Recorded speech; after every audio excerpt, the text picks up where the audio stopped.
Welcome to NocBro Nation. What's up? Hey guys, today we're here to give our review of episode 4 of Game of Thrones, Spoils of War. And we finally got to see some war. A little bit later than what I expected, but we finally got to see that episode was epic. It was awesome. That was probably one of my favorite episodes so far this season. It's like it just keeps getting better and better. The tension was building and building and building. It was awesome. It was really sweet. Yes, it was. All right, so let's start off in King's Landing. So we're not going to go in order of the episode. We'll just kind of pick up. We'll bounce around. So let's start in King's Landing where we get gosh, I always fudge his name. The Iron Bank guy. Tycho, whatever. Yeah. Anyway, the Iron Bank is now meeting with Cersei. Mm-hmm. We know from the previous episode that she has promised the Lannister debt to be paid in full. And for him to wait there while that payment is being made. He was very, very excited and very of course, he's a banker. Dumbfounded that she was going to be able to pay this so soon. But then she gets into, she needs to expand her armies. And he's like, well, that's going to cost more. But he's like, but the Iron Bank will work with you. Yeah.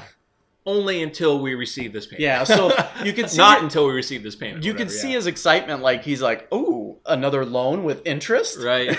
Yeah, because he mentions they were sad that she's not going to be paying interest anymore. Exactly. Not paying the juice. Yeah, and we did get a really cool throwback of mentioning of the golden army, I think it was. Golden Army? Golden Mountain?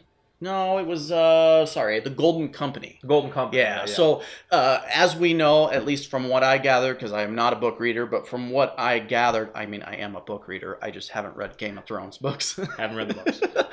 But anyway, the Golden Company, from what my very little research was that basically like a debt collecting army that the Iron Bank would send out and collect its various late payments or lack thereof payments. But they would obviously be the ass kickers in the mob kind of thing, pay up or the Golden Company is going to come after you. Right. Anyway, it was mentioned very quickly that Qyburn has kind of enlisted the Golden Company to possibly join Cersei's forces. Nice. Yeah. So I just found that was really interesting. Yeah, that's going to be interesting. So, she's paying this stuff off, but she needs to advance her cause and expand her army, which is going to cost more money. But until they receive this payment, they're going to wait, and then we'll have to see what happens after that. Yeah, definitely. So then what I would like to get into, or what we'll get into next, is Bran. Yeah. And so Bran is, he's got a new chair, which is cool. Yeah. But the Grand Maester made it for him. The Grand Maester made it for him. And but then we get the little Littlefinger talking to him. So you guys have seen from our videos in the past, we can't stand Littlefinger. He's a snake. I don't know who could stand him or who does like him. But anyway, this scene literally gave me goosebumps. I actually had to rewind this scene just to listen to Bran actually say that line again. Yeah, and what's funny is that what I had to do, I had to turn captions on. Yeah. I had to turn captions on to find out what he said, because he said it so fast, and it was interesting. So, as they're sitting there talking, Littlefinger presents him with the Valyrian steel dagger, which was used a long time ago when he was younger on attempt on his life. And, Bran is, because of the things that have happened, because now he is the third-eyed raven, or three-eyed raven, he's not the same person anymore. You can kind of tell that, and we'll get into that here pretty soon. But as they're discussing, Bran asks him, who was the owner of this dagger? And Littlefinger says, he doesn't know. Which you could kind of tell when he said that Bran knows. Bran knows. Yeah. I mean, he knows all. Like, I discussed this with a few friends from my work, and one of them mentioned that the way he picked up Bran saying that was more of Bran asking Littlefinger, does he really know who first owned that? Who made it? Right, like, who made it, yeah. But I told my buddy at work, I'm like, what are you talking about? It's the three-eyed raven. It's not Bran. He knows who made it. Right. And he gives further vindication of what he knows by saying what he says to Littlefinger. Right. Chaos is a ladder. Yeah. Yeah, and that's when I had to put captions on and figure out what he said. I was like, what did he say?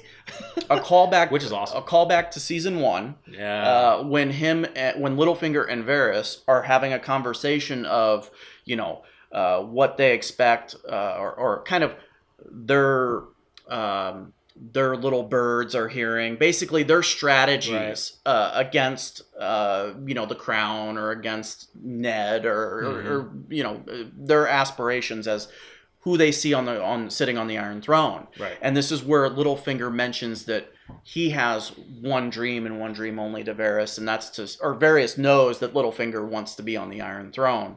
And that's where he mentions to Varys, chaos is a ladder. It's not a tool, it's a ladder. And the look on Littlefinger's face was just like,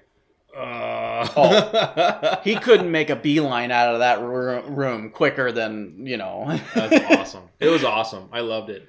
And then we get a very... One thing, I'm sorry. One more thing I do want to mention about that dagger. Yeah. I don't know what significance that holds, but we did see that same dagger on the books that Sam was reading as he was researching Dragonstone and discovered the dragon glass. Yeah. And from what I heard, producers of the show told Sam, the actor that was portraying Sam, that when he's flipping through that book, he has to keep the page there on that dagger for a number of seconds so that the audience can see it. So it holds some type of significance. Yeah. I can't wait to see what that is. Yeah. It's got to be something cool. If the producer says, wait here, action, 5 seconds. Okay, we can move on. Yeah, I mean, if they're making an actor give, it's just a point of reference. So it's those little clues that you want the audience to say, okay, they're showing this dagger for 5 seconds. What does this signify? Oh, we may find out later, but they always do that. Yeah, and another thing is it's made of Valyrian steel. Yeah. Oof. Which we know from Longclaw, it kills White Walkers. Yes. So, very effective. Not just Dragonglass, but this as well. So we also get a very great reunion of Arya. Yeah. And what's funny is that this piece comes in and, the guards have no idea who she is. Yeah, and she kind of does the same thing that she did in previous seasons where she's like, my father is king of the North, or king of the Winterfell. If you don't, she does the same thing. Yeah, she's been gone so long, and then she mentions two previous names of people who were at Winterfell and who were, and they're like, what? They're gone. Jon Snow. There was the previous Grand Maester, right? The previous Grand Maesters, and they're like, okay, and she's like, yes, my sister is Sansa. Would she'd be really... She first tries Jon Snow, right? Right. And then they're like, oh, he's 1,000 miles away. Yeah. Well, and then she's like, my sister would be very upset if you turn me away, if I am who I say I am. And they bring her in, and like, sit here, and they both like don't want to go tell her. They're just yapping, and I was sitting there like, well, one of you just freaking go. Yeah. And then of course she runs away. She ninjas her way out. Like, yeah. And then, of course, they finally go tell her, and once they mention about the names that she spoke of the previous maesters, then she knew immediately who it was, and she was down in the crypt, staring at her father. And I love the line where she says, "Do I have to call you my lady or my something lady like now?" And she's like, Wait, yes. I don't think so. Lady Sansa or Lady Stark? Lady Stark, yeah. It was funny. They had a really cool reunion, and a lot better than her and Bran. Yeah. So we know that Arya and Sansa never really got along when they were younger siblings. But now, after everything that they've been through, it was nice to see that conversation that they've had after everything. And they both have said, we have long, stories. And Arya mentions about, so I heard that you killed Joffrey. Yeah. She's like, no, I wish I did, and she mentions that he was on her list. And she was, Sansa was like, list. And she kind of pokes fun at it again. Like she laughs again, right? She laughs again. She wasn't, Sansa didn't believe her that she had some list. And then she mentions that Bran is there. And so we kind of get the reunion with Arya and Bran. And Bran at this reunion talks more to Arya because he, of course, knows all. He's like, I saw you at the crossroads. And is amazing. And Sansa had to tell her, he has visions. And, and then we get the call back to her list again, because Bran said, "I thought you were going to King's Landing," and Sansa was like, "Well, why would she do that?" And Bran says, "Because Cersei's on her list." And that's when we get this look on Sansa, like, okay, she now knows that list was real. And she finds out further exactly how skilled Arya is. Based upon what happens next.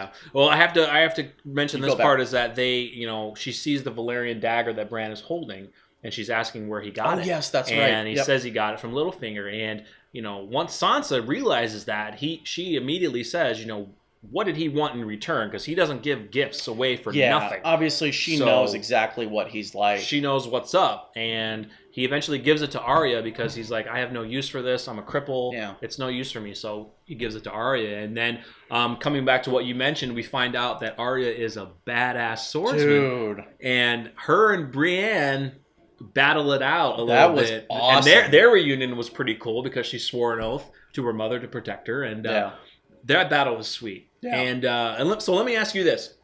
So after the battle, and when they both kind of had a little standoff, and she asks her, who taught you how to do that? And she says, no one. What do you think she was talking about? So she is actually making a reference to her training in the black and white door to the faceless god, who she is no one, and now she is referencing who taught her that. I forgot his name.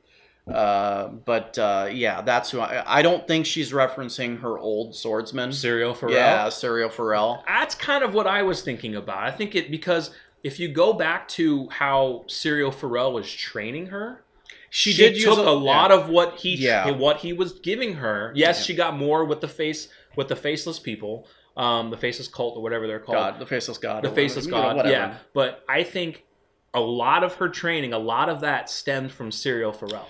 How he was training her properly. That is interesting. A lot of her movement in that fighting scene was Syrio Forel's fighting. It almost looked like him doing it. It was that close. So but she got a little more because she was faceless. She got more of a ninja-like, and be more hidden than anything else. So close quarter combat. That was good. I mean, look, we all know. Let us know what you guys think. In my opinion, I think Brienne could take her. I mean, you saw Brienne use her force when Brienne just said and just kicked her down. Right. Yeah, but she could. Arya was holding her own, and the fact that Arya could hold her own and multiple times actually had Brienne They both killed each other multiple times, but it was awesome to see. Yeah, and then we obviously see Littlefinger, who now obviously sees that she has the dagger now, so Bran gave the dagger to her, further giving him, the inclination that Bran doesn't like me at all. And one thing I also picked up on that scene is that as Littlefinger is standing there watching, there is a raven right next to him. You hear the raven clocking or whatever you want to call it. So I'm wondering if Bran is using ravens to watch certain people or certain things. That's true. He's sending out ravens, and those ravens are communicating back to him. That's why he can see everything.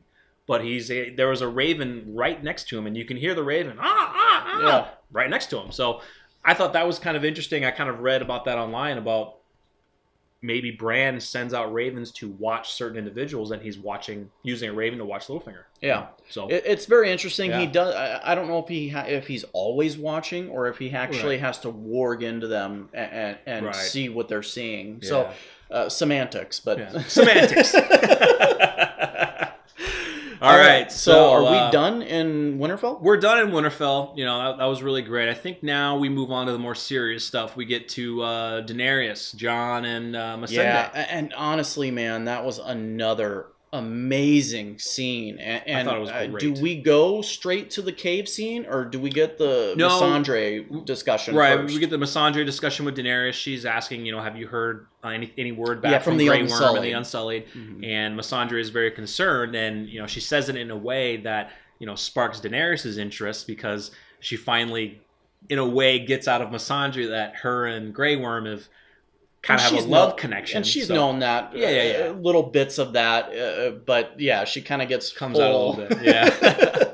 She was like, well, what did you do? She's like, everything.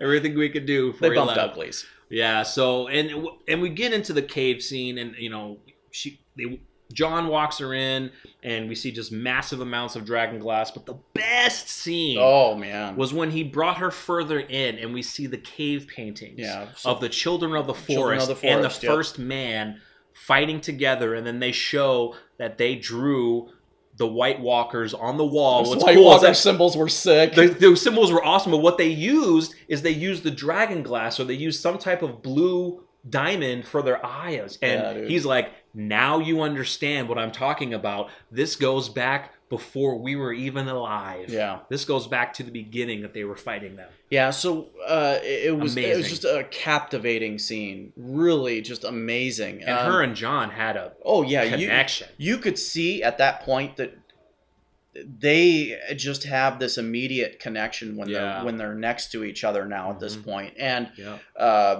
we did get her still pushing, because she says, John, I will fight for you. But you have to bend the knee. Still bend the knee. Yeah. She wants that so bad. And John, he's not. I don't. We'll get later into predictions, but she is still pressing for that. Yeah. She wants to show her authority and her dominance, saying, yes, I am believing what you're saying. I believe about these White Walkers. I will fight for you, but you will kneel to me. Regardless, because I will rule the Iron Throne.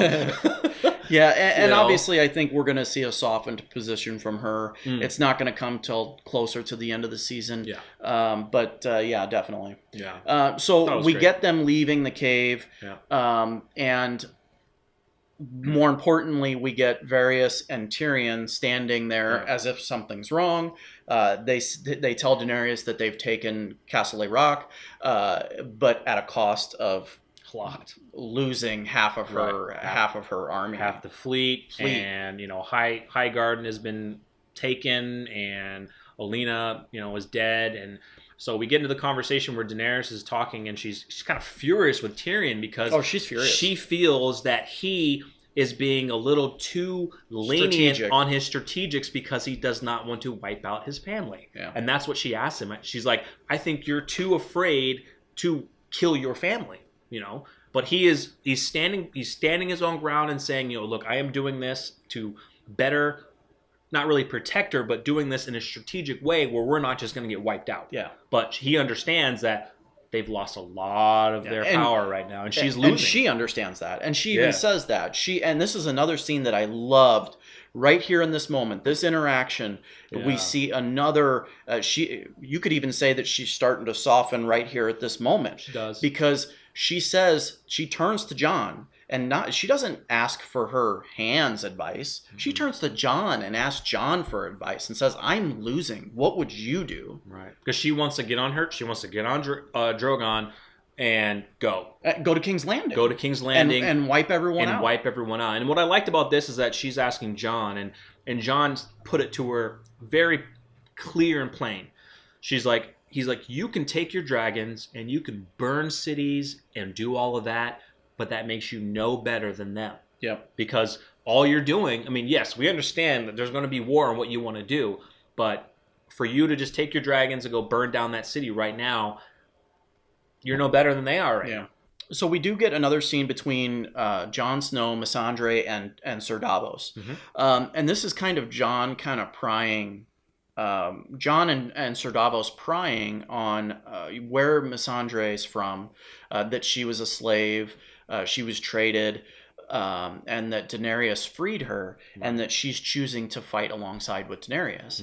And we get the quick comment by Jon Snow asking, do you really believe that? That because Missandei says, if I wanted to leave, I could leave today. And she'd let me leave. She'd let me leave. He's like, really?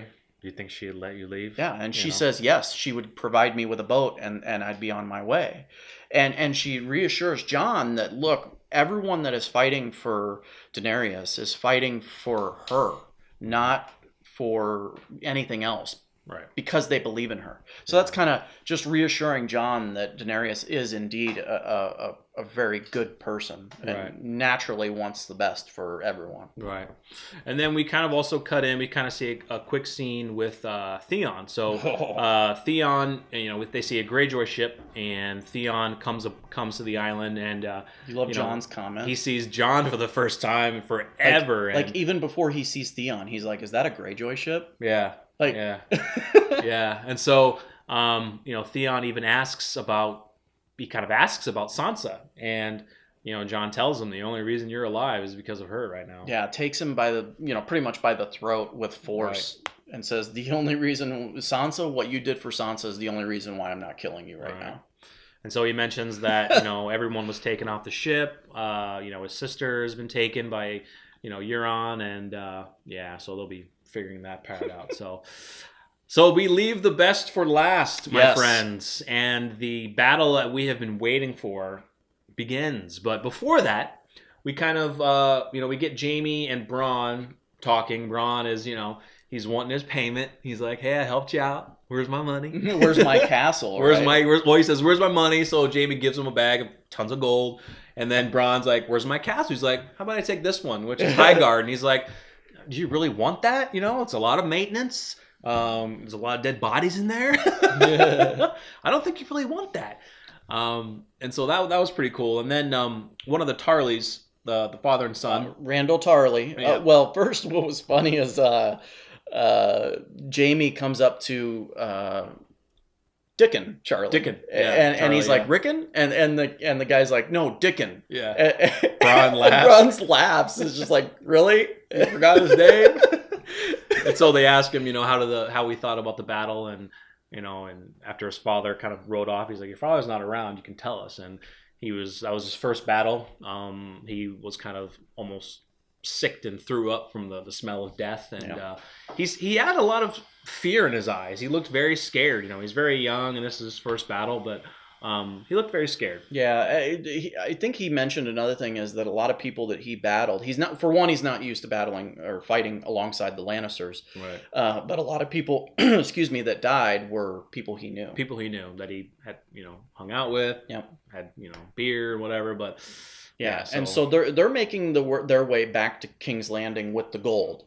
And we get Randall Tarley, obviously the commander for the Tarley army. What's interesting has come up, and they really want you to hate this guy, because I think he came up and said something along the lines of anyone that doesn't give over their harvest, because they want the harvest and the bay or the hail. Yeah. Hay. The hay bales. Flog them.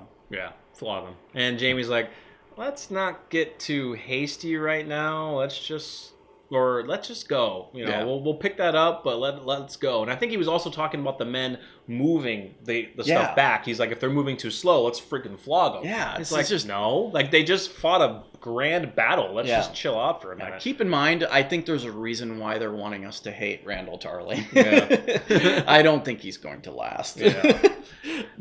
And so we start hearing a bunch of ground noise, and we hear a storm coming. Bronn is like, what? She's like, shh, be quiet. Wait a second. Is that? And at first I thought it was maybe the dragons coming in, but no.